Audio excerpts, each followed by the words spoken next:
Räägime natukene energiate tasakaalustamisest, raviprotseduurist.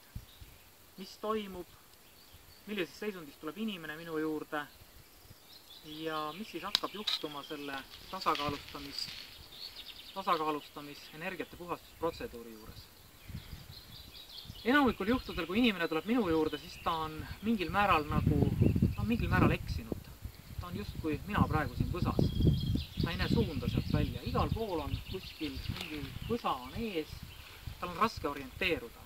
Ta on kaotanud orientiiri elus. Kui me nüüd laeme ta energiaga, täidame ta uue, puhta, kõrgema vibratsiooniga energiaga, siis ta saab justkui uue suuna. Piltlikult on asi, nagu me koos läheks nii-öelda kaevule, peseks inimese puhtaks ja paneks talle ämbritega vett. See on siis puhast uut energiat kaasa. Sellest puhtast energiast, sellest puhtusest aitab mingiks ajaks. Kui kauaks, oleneb inimesest.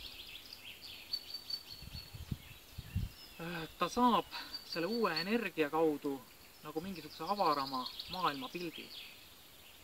Ta tõuseb nagu torni tippu selleks, et näha uut teed, uut suunda oma elus. Läbi energiate tasakaalustamise ja uue kõrgema vibratsiooniga energia laadimise sa tõused justkui vaatlustorni. Sa näed perspektiivi. Sa näed neid asju oma elus, mida sa võib-olla muidu ei tajunud. Mina siin selleks, et perspektiivi näha, ronisin praegu kuuselatva. Sul on sama võimalus. Kohati on nagu su vaateväli kinni, mida rohkem sa energiat saad, seda rohkem see vaateväli avaneb.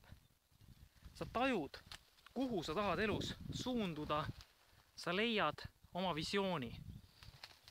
Isegi see, kui sa näed nagu siit praegu ainult ühte sektorit, ka see juba aitab. Sa saad selle suuna, kuhu hetkel liikuda.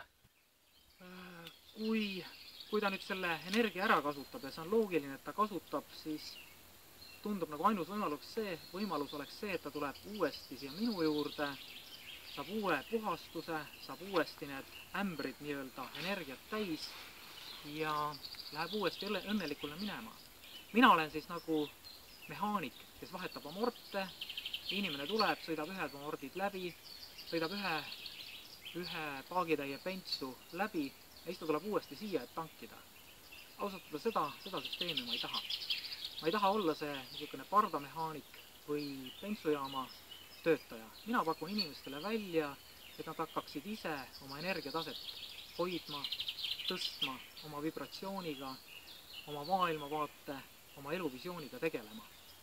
Ja selleks, et ise endaga tegeleda, ma pakun välja energiaharjutusi, kas siis 5 kiivetlast, harmoonia energiaharjutused ja veel midagi muud sinna juurde. Alguses on see asi niisugune suht kõigile üks. Nii nagu kui auto tuleb esimest korda teenendusse, siis on ka pestakse auto väljast puhtaks, pestakse mootor puhtaks ja siis edasi hakatakse süvenema, mis on seal mootoris, siis tahab seal niisugust põhjalikumat kontrolli. Kui esimene alguses tuleb, siis tal tõesti piisab sellest, et ta hakkab tegema harjutusi, hakkab võib-olla mediteerima ja muudab midagi oma elulaadis. Mingi aja pärast ta jõuab ise järeldusele, kuhu ta tahab suunduda oma eluga, mida ta tahab oma elulaadis muuta.